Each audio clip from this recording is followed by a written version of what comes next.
53 Silva versus Bonnar conference. Today's call is being recorded. I would now like to hand things over to Ryan Grab. Please go ahead, sir. Thank you very much. Good afternoon, everyone, and welcome to the UFC 153 Silva versus Bonnar media conference call. As a reminder, the event takes place Saturday, October 13th, live on pay-per-view with preliminary ballots being shown on both FX and Facebook. Today on the call, we're joined by current UFC middleweight champ Anderson Silva, as well as his opponent, the tough season 1 finalist Stephan Bonnar, prior to their light heavyweight main event bout. In addition, we have former UFC interim heavyweight champ Minotaur Najera and Dave Hearn available, who will meet in the heavyweight co-main. Derek Lee will be available to translate. Can we please open up for questions? Ladies and gentlemen, if you have a question, please press star 1 on your touch-tone telephone. Once again, it is star 1 if you have a question. We'll pause for just a moment.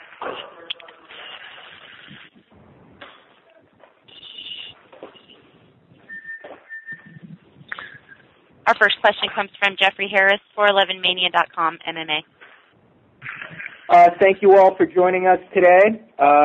Just wanted to thank you all. You were not originally scheduled to be fighting on this card, so thank you all for stepping up and coming forth to fight on this awesome-looking card now. First, for Dave Herman, you're down 2 fights now, but here you are getting a chance to fight one of the most respected and decorated MMA fighters of all time. What do you think about fighting Nogueira in Brazil? And are you going in? I'm really excited about it. He's fought a lot of big names. Pretty much everyone. But, I'm really excited to see how it matches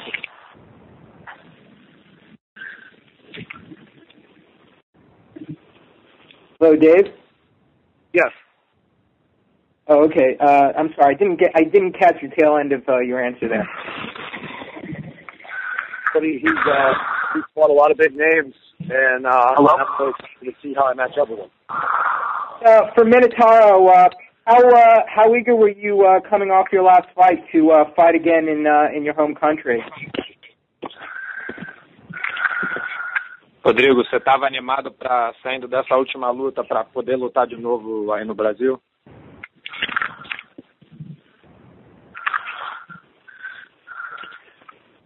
Do we still have him on the line?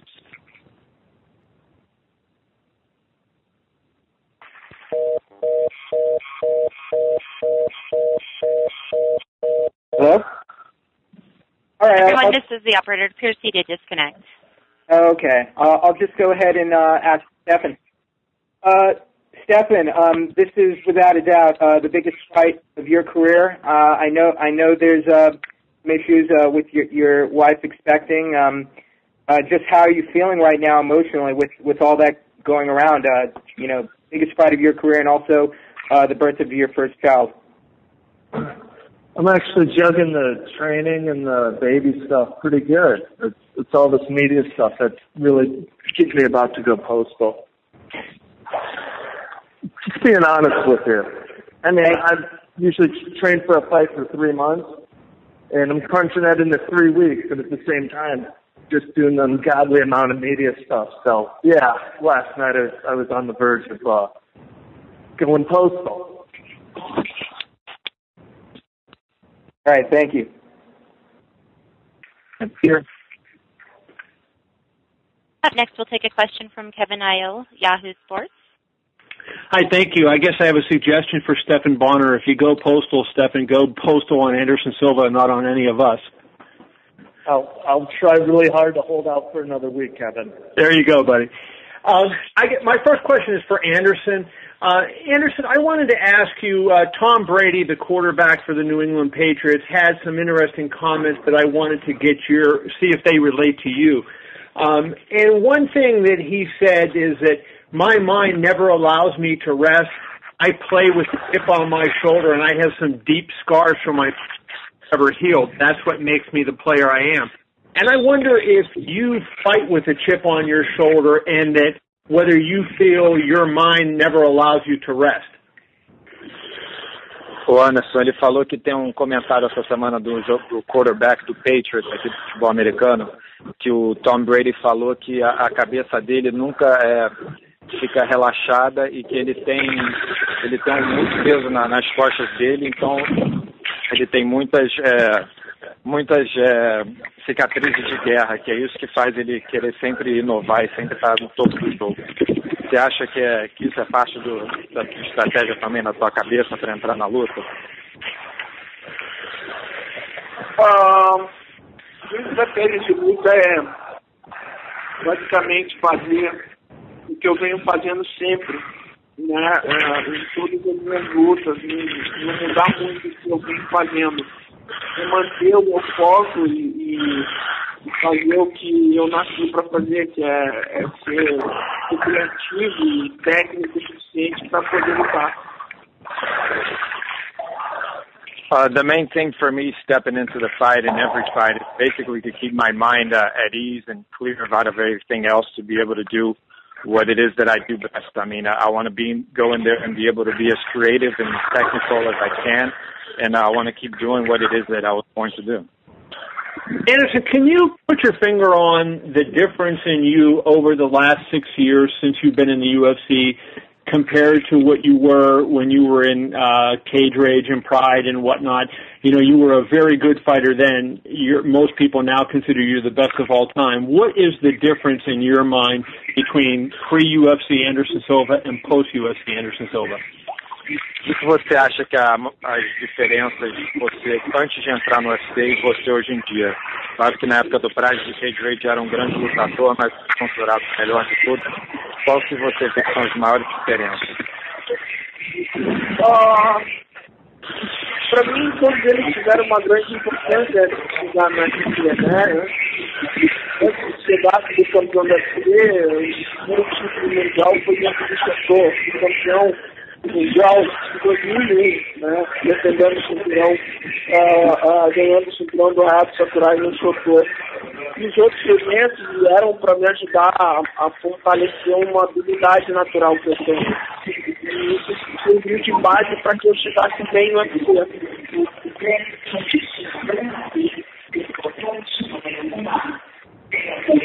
He said, all of his fights and all the events had huge importance in his career. You know, he was the first champion at Shuto in 2001, and then went on to Pride, and then on to Cage Rage. So everything that he's gone through and all the promotions he's gone through and all the fights have built up to a very strong base for him to be able to join the UFC and build himself to where he's at today.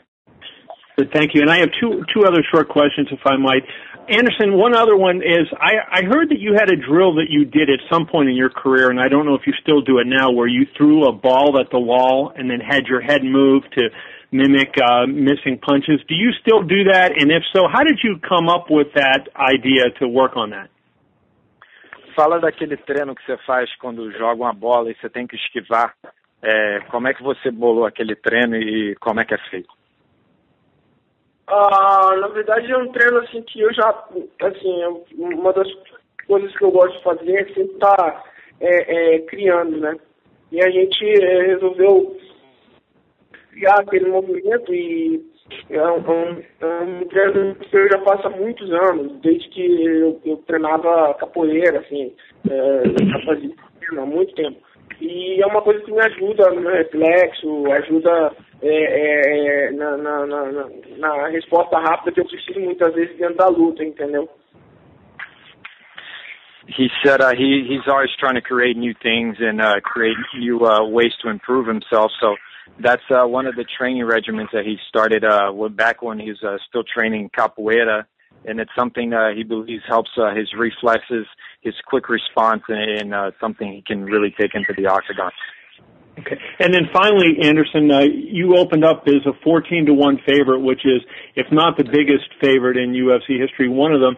And, you know, Stephan Bonnar is a guy that's never been knocked out, has a black belt. Are you surprised by those odds, and do you think, or is there any concern on your part about overlooking Bonnar, because of what the odds are?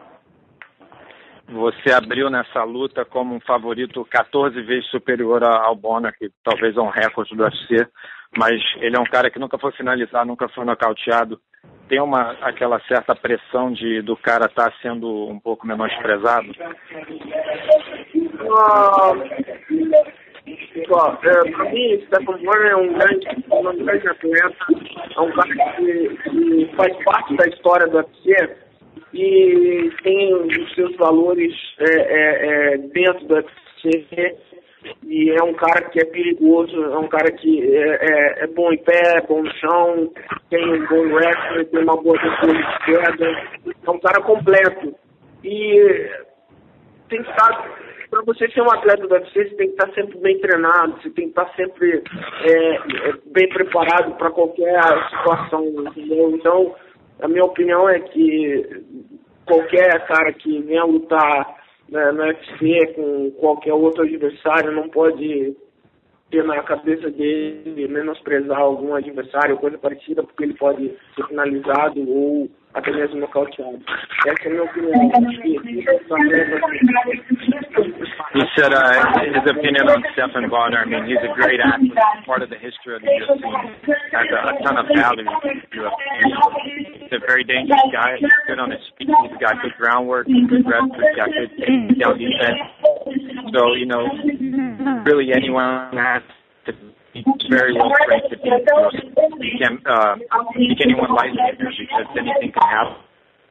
You can get submitted or knocked. Thank you, guys.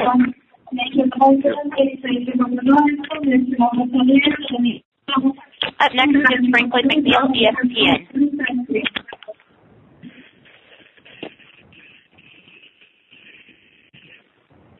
For the second time within about a month that you stepped in to help UFC save a card. And I want to know, as champion, obviously there's a responsibility to represent the belt in a certain way, but you've gone beyond that. And I'd like to know, do you see yourself as a champion who has a responsibility to the UFC beyond just being their champion? And is that why you stepped in to take off yourself for these fights? Anderson, ele está perguntando, que ele falou, como campeão, claro, você tem sempre a responsabilidade de defender o seu título, mas você acha que, já tendo feito isso várias vezes, você se sente quase na responsabilidade de fazer como você fez agora, de vir e defender o UFC também no momento que eles precisam? Claro, eu me sinto na responsabilidade e como parte da família do UFC. Eu acredito que não só eu, mas como todos os outros atletas, a gente pode ajudar a gente continuar o show, a ter um show bacana, principalmente quando é um show como esse, que poderia ter sido cancelado. Eu acho que a importância de nós termos essa consciência de que nós podemos ajudar o evento é muito bacana, entendeu? Eu tenho essa consciência, eu acho que eu estou fazendo a minha parte. Logicamente, se eu não pudesse fazer, eu não faria, não ia colocar nada em risco, entendeu? De repente eu não achasse que tivesse condições, minha equipe toda não achasse que eu tivesse condições. Definitely, you know, he's got that responsibility on his back. He's part of the UFC family, and he believes that everyone can do what they can do to help. It was a case in which the event might have been canceled, and he's just doing his part. If he felt that he couldn't do that, or his team, everyone came together and said that he wasn't in a condition to do that, he wouldn't have done it. But in the situation, he felt like he step up and save the show and avoid it from being canceled. And I want to ask him about doing this, being part of the UFC family, but he's also a family man himself. Is this in some ways showing responsibility and commitment and allegiance or loyalty to his children? Is he giving them an example of giving back to those who have helped him in some way? E você, claro que não é só um homem da família do UFC, você é um homem de família, tem seus filhos e tudo mais, e você sente que você está passando um ensinamento para os seus filhos, mostrando como ser leal, como ter honra, e nesses momentos você realmente mostra o valor de uma família, das associações? Eu acho que você tem que estar sempre passando para os seus filhos valores morais, valores éticos, né? Eu não sou perfeito, Estou longe de ser perfeito, mas eu procuro sempre fazer o meu melhor, ser melhor do que eu sou todos os dias. E eu acho que também essa atitude foi uma forma de mostrar o quanto eu estou tentando ser melhor todos os dias, é isso. You said, I believe that you always got to pass to them a feeling of ethics and a way to carry themselves through life. And I'm definitely not perfect, but I try my best. And this is the way that I show that I've always been trying to improve myself. It's a way for them to see that I'm always trying to get better every day.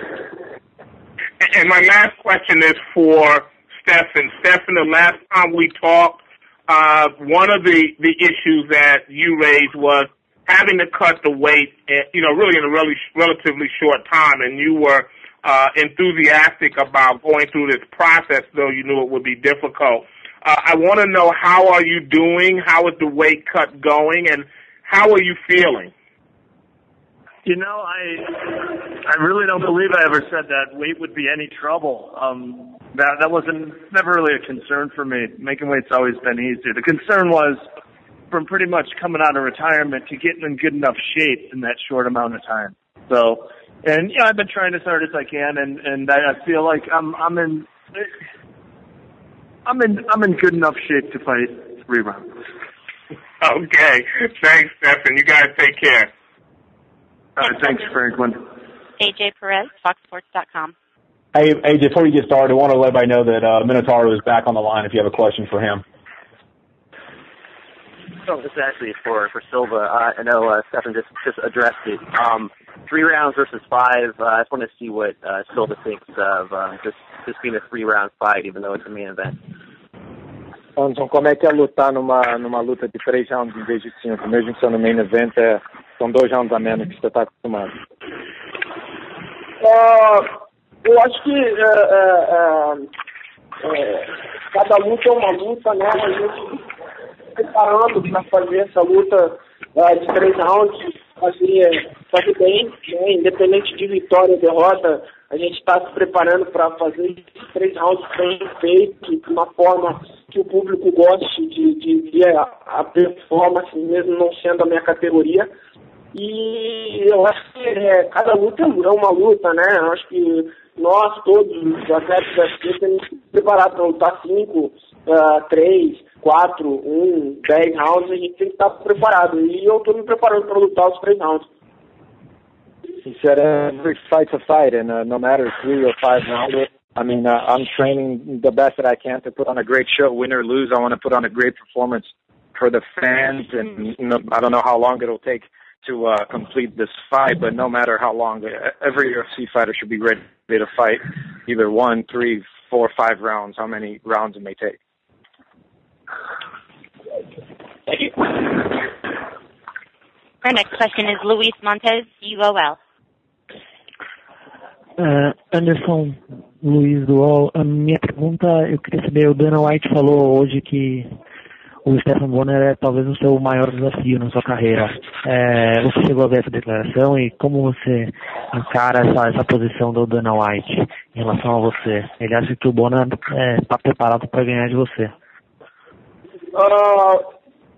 Como eu já havia dito, né?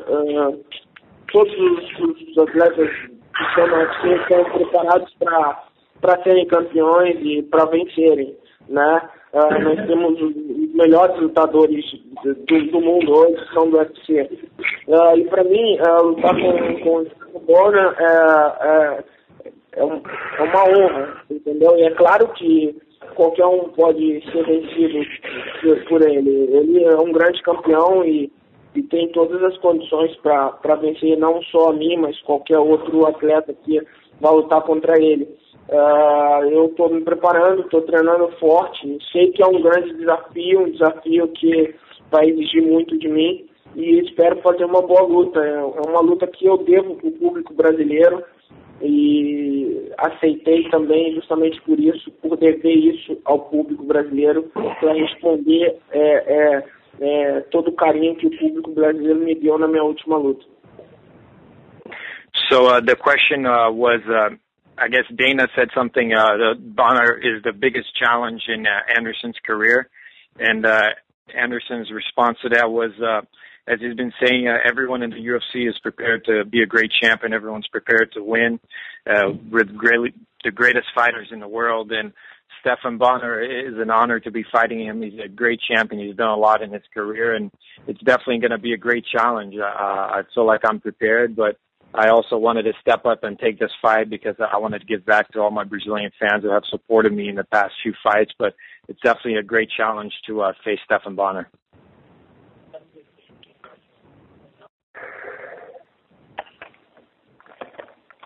Up next is Reed Forgrave, FoxSports.com. I actually got two questions.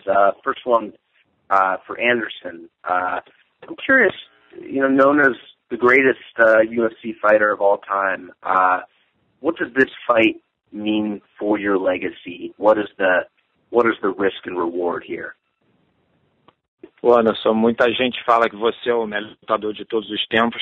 O que você acha que essa luta quer dizer no seu legado, no que você vai deixar para trás na sua carreira? Eu acredito que é uma luta que vai entrar no meu currículo como uma das lutas mais históricas do MMA e da minha carreira. Lutar com um cara como o Stephan Bonnar, para mim é uma honra muito grande. E fiquei muito honrado e feliz de ele ter aceitado a luta nas mesmas condições que eu, treinando para uma luta normal, como seria normalmente, né? E estou muito feliz e acredito que essa luta vai alavancar um pouco mais, não só a minha carreira, mas a do Stephan Bonnar também. Acho que aquela coisa de as pessoas ligarem a televisão e a luta antes pode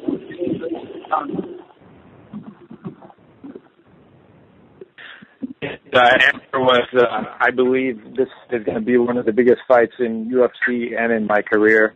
I'm very honored and happy for him to have accepted this fight in the same conditions, not having so much time to train and all. And he believes this fight's going to really make both of the guys' careers take off. And it's one of those things that people are going to turn on the TV and see the UFC champion fighting a guy who's got one of the longest histories in the UFC as well. My second question was also for Anderson as well as for Stephan. I was hoping each of you could discuss Brazil and the importance of Brazil in mixed martial arts growth into this mainstream sport. Anderson, qual você acha que é a importância do Brasil hoje no cenário do MMA mundial? Eu acho fundamental e acho super importante que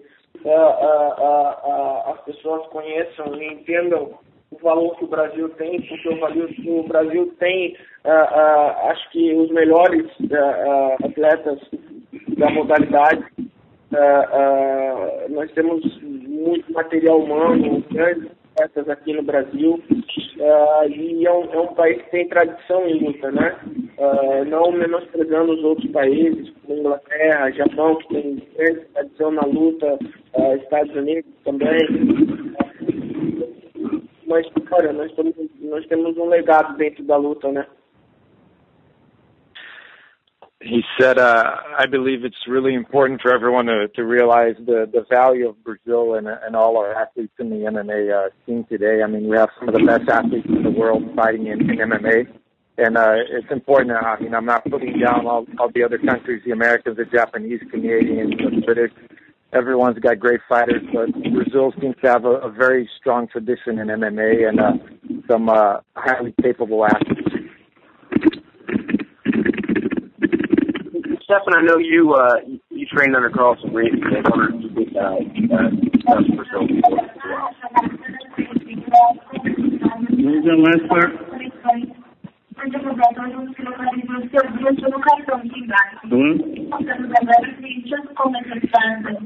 Stephan, I was hoping you could also discuss the importance of Brazil in mixed martial arts becoming a mainstream sport.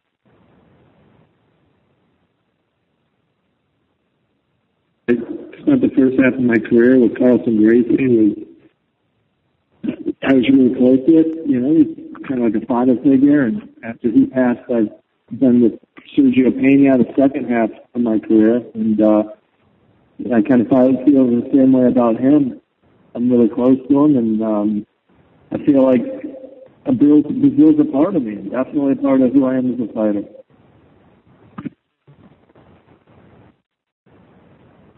Thanks, guys. Up next is Rodrigo Del Campo, La Ciudad. Hi, everyone. First question is for Anderson. I know light heavyweight is better for you with short notice, but if you do well in this fight, if you feel good in this weight, will you consider moving up to light heavyweight? O Anderson, ele falou que ele entende que essa categoria de 93 quilos pode ser mais fácil para você bater o peso e tudo mais, mas com uma boa performance nessa luta, você considera mudar de categoria, subir? Não tenho essa pretensão. É lógico que é uma coisa que já foi cogitada várias vezes, né? O Dana gostaria muito que eu subisse para lutar na categoria de cima, disputar o cinturão com o John Jones, mas eu não tenho essa intenção, até porque na equipe nós temos o Rafael Feijão, que é do peso de John Jones, temos o Rogério Minotouro, que é do peso de John Jones, e tem muitos outros atletas da nossa equipe que tem peso de John Jones e que supostamente podem lutar com o John Jones. Então eu não tenho essa pretensão de lutar com ele, e não tenho essa pretensão de subir de peso para lutar nessa categoria. Minha categoria é 84, eu tenho 37 anos e acho que tudo que eu construí foi muito baseado no pé no chão e ser firme nas minhas decisões em relação ao meu futuro. E isso é uma das coisas que eu não tenho pretensão de fazer e nem quero fazer.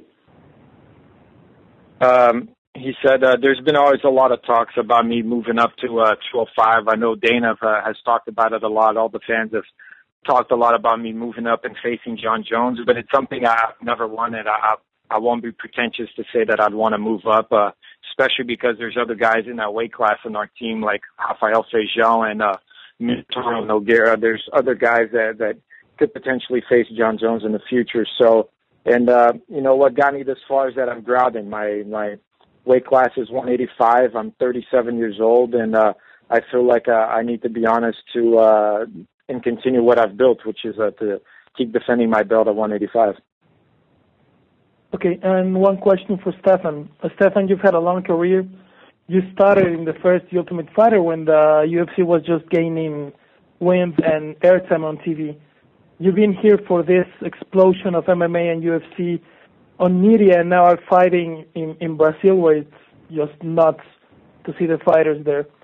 Are you surprised that after such a long career, this is your biggest fight?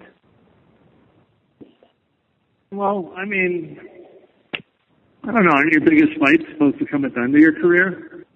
I felt like I've been in some big fights on big stages, but of course the one that had the big impact was that first fight with Sports on a relatively small stage in terms of the stadium we fought in, and I mean it was a new show, but yeah, that ended up getting more attention than the big pay-per-view cards I fought on since then. So yeah, a chance to fight the greatest fighter, pound for pound in the world in a place like Brazil is just crazy. It feels like I'm in a movie.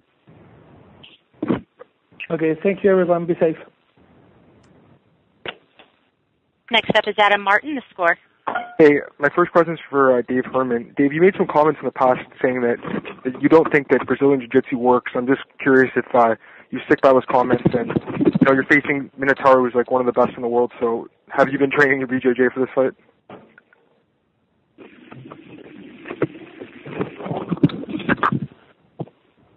Is Dave there?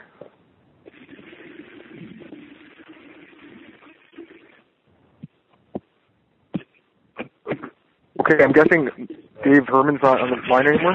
Dave, are you still on? He actually disconnected. Okay, can I just ask Minotauro then?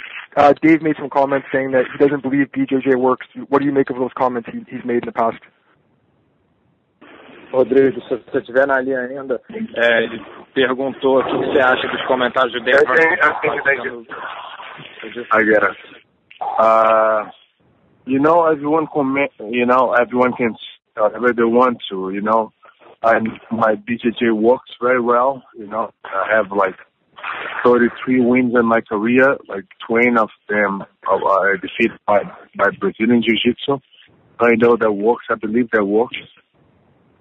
Some of my last fights I've been trying to strike more.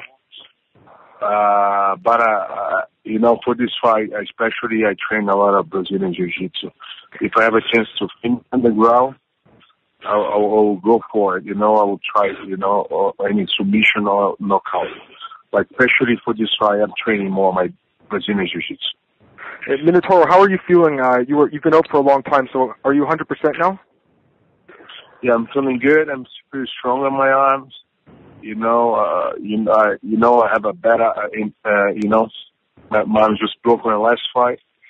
I feel totally recovered, stronger, and ready to go. I was hungry to fight. I was asking UFC to fight in Brazil, and now I got a chance to be represented, and fight in Brazil. Minotauro, at this point in your career, the fight with Frank Mir, you lost the fight, but you were very close to winning it. So, do you still want to make another run for the title at this point? Actually, don't get repeat the question again, please. Sorry, yeah. Do you still want to make another title run at this point in your career? Ben, if I got a chance, but now, Junior dos Santos, it's my body and my friend, and we train together, a partner in the trainers. So right now, against me, I don't like to fight, But if I get a chance to fight another guys, and if he didn't have the title, for sure I will. For a while, I feel like, I'm not going to fight, the guys like my brother. Okay, thank you, Minotauro. And just one more question for Ryan Grab. Geronimo dos Santos pulled out of the card today. Is Gabriel Gonzaga going to get a replacement opponent for the undercard? We actually haven't determined that yet. Okay, thanks a lot. Once again, ladies and gentlemen, if you have a question today, it's star 1 on your touch-tone telephone. We'll go back to Luis Montes. Minha pergunta para o Minotauro, eu queria saber dele como ele chega fisicamente para essa luta, se o curto tempo de preparação atrapalha em alguma coisa, se ele está 100% recuperado da lesão no braço. Então, eu estou recuperado, eu estou treinando bem, né, graças a Deus eu tenho um time muito bom de treino, né, que é na nossa equipe lá da Rio de Janeiro, com o Anderson Silva, com todo o pessoal, Rafael Feijão, né, o meu irmão treinando. Então eu tenho treinos fortes, e isso com certeza me coloca sempre em teste, né, para estar lutando numa condição boa. Então eu acredito que eu vou estar lutando bem, né, já vim de recuperação antes, mas eu puxo muito nos treinos. Então, se eu tiver condição de treinar bem, eu acho que eu posso lutar bem. Assim, eu não vou dar uma desculpa para minha luta de não poder lutar bem porque eu vim machucado. Vou fazer o meu melhor e vou lutar para vencer. The question was, how is Nogueira physically for this fight with such short amount of time to train? Is he 100% healed from the injury? He says, I'm recovered, I have a very great team, very good training session, training with Rafael Feijão, Anderson Silva, Rogério Nogueira, and in training I'm always being tested, so I believe that if I'm training well, then I will fight well.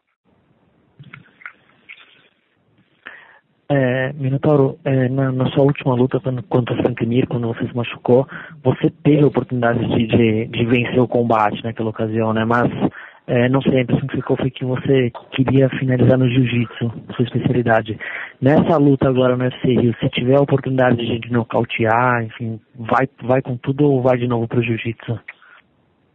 Então, eu acho que ali foi um erro que eu aprendi, né? Eu tive a vontade de nocautear a luta e quis tentar finalizar, mas coisas assim, não sei, né? Coisa da luta, do momento da luta, perdi o momento do nocaute de partir para a finalização, certo? Mas eu sou um lutador, eu sou um striker que gosto do chão, não vou lhe mentir, eu prefiro finalizar as lutas no chão, entendeu? Se eu tiver chance de finalizar a luta, vou partir para a finalização, mas não trocaria o nocaute por uma finalização.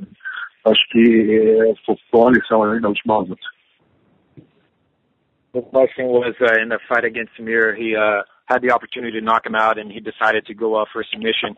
If there is the same opportunity in his next fight, what's going to happen? Is he going to go for the KO?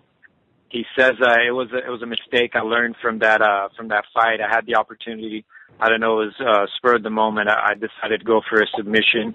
I am a striker. I like the submission game. I like the ground game a lot. I like submitting guys, but if I see an opportunity for a KO, I won't let it go. Okay, thanks. Next is Mike Chiappetta, MMAfighting.com. Question for Stephan, please. As you mentioned, you were semi-retired at the time this opportunity came about, and you had said at the time that you weren't coming back except for a big fight against a big name. And I'm wondering, in your heart of hearts, did you feel like you were done, or did you have a feeling that you'd get that opportunity that you wanted? I mean, no, it really came by surprise, honestly. I campaigned for some big fights and I couldn't get them. So in my head, I was really trying to get over the whole fighting thing. Yeah. And what kind of communication were you having with them? I mean, were you like talking to Joe Silva from time to time, and he was just saying, "I have nothing for you," or what exactly? No, really none. Really, yeah, I talked to Dana, and we kind of had different viewpoints about how fighters should feel, and it looked like I wasn't getting any of the things I asked for. So it was no big deal. It's like, I'm not going to get the big fight. I have no problem not doing this, and that's how I felt. What do you mean when you say you had different viewpoints about how fighters should feel? He's all about guys being hungry for the title, and I've never been like that, really. I felt like no matter where I am on the fight card, I could steal the show and have an impactful fight, which I think I've done before. So I was just honest. I guess I could have lied to him and said I was really hungry for the title. Maybe I could have got that job coaching tough with Forrest. But I didn't, and told him how I really felt, and his viewpoint is like, what's the point of a guy just hanging around the division? And doesn't make sense. If you're not going for the title, you should hang it up. And I was like, I kind of like hanging around the division and just going in there and fighting people and winning and doing my best, and it's just a challenge. That's how I always felt about fighting. You just did it for fun, not really for any belts. And now I'm fighting, the greatest pound for pound guy who's been a champion for a long time, and it's not for a belt. And you think if I go off an upset against Anderson Silva, it's not going to be as sweet because it's not for a belt? Hell no. I mean, it's going to be the greatest moment of my life.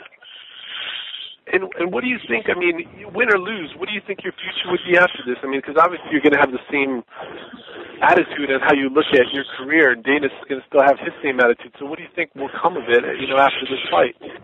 Well, I mean, a win over Anderson, I'm sure, would get me a pretty big fight. So, but yeah, if I go out and get destroyed, it probably won't. So, yeah, there's your answer. Okay, and finally, what training were you doing when you got this call? Since you were semi-retired, I mean, I remember seeing pictures of you training with Bautista and things like that. How seriously were you training at the time you got the call? It's funny. Things worked out pretty good because I hadn't been in the gym in months, and I got the call to help train Bautista for a couple weeks. So I thought, I might as well get off my ass and go hit pads and roll a little, so I'm not a complete turd when I get there. Thank God I did that. And at the end of the second week there with Bautista, I got the call. So at least I put in a couple weeks of doing, getting the rust off. So that helped. All right, cool. Thank you very much, guys. I appreciate the time. Good luck. From Yahoo Sports, Kevin Ioli's up next. Stephan, a question for you. There's a lot been made about, Anderson being the favorite and everything. I know you just referenced it will be a huge win for you if you win it. Would there be any extra satisfaction if you were able to pull it off with so many people, dissing your chances and dissing your skills? Yeah, that makes it all the more sweet. I enjoy reading the negative tweets, how I don't stand a chance. Because, I pull it off, and those people's jaws are going to drop the widest. And then, secondly, how do we see, as the fight is going on, how does the fight go your way? What is the key thing for you in this fight to, kind of hang in there and be able to get a victory from Anderson? Yeah, I really can't discuss that, but let's just look at it. What it is, he's really great, accurate striker, and I'm not going to out finesse him. So I gotta make it a little uglier and be aggressive and be able to eat a punch to land a punch. And that's about as much as I want to give on that. Okay, and then lastly, is there any difference in him that you can see fighting at age a lot, but at 205, but him at 205 compared to 185? Is there an issue of quickness that may be different that might make a difference in the fight? Well, his other two fights at 205, he still looked very fast, and he performed flawlessly. Thank you, guys. We have time for one more question today. It comes from Heidi Fang, MMA Fight Corner. Hey, hello. My first question is for Big Nog. You actually were supposed to fight at UFC 149 against Chuck Congo, but then your arm wasn't fully recovered properly. What was it that had happened in training, and is that all cleared up now? Yeah, I was very disappointed because I couldn't take the fight in July. I was feeling ready to go when I set this fight. I had like 2 months and a half of training. And in the last months, was start to do a very specific training. And I know Jake, he got a good left leg kick, high kick in the ribs too. So I was blocked along with my broken arm. And I felt I was recovering, but after 1 month's training, and getting all those kicks, my sparring partners, they're all heavyweights, and those guys kicks, very strong. So I was feeling pain in my arm, and I thought that, if I was keeping training in the camp, I was going to have anything seriously, and it will affect my career in the future. So that's why, I came out with my training camp partners and trainers and my doctor and physical therapist, and we decided to just cancel the date, and now I'm ready to go. I didn't feel anything seriously in my arm. And now I'm ready to go. I just needed to wait a little bit more time. And I feel sorry, I couldn't take this fight. I feel, I have a lot of respect for Jake and the Canadian fans, but I couldn't be able to fight. But now I'm gonna fight in Brazil, and it will be the honor for me to fight in Rio de Janeiro, but it's my hometown, so we're gonna have a lot of fans in our side. And just one last question for Stephan. You had said that you had wanted to fight again opposite of Forrest, maybe in a rubber match. Do you think that you will get that coaching gig now that you've taken this fight and be able to coach the next season at South opposite Forrest and maybe have that rubber match? It all depends how I do. Yeah, I got to do good. If I do good, then I'll probably get rewarded for something.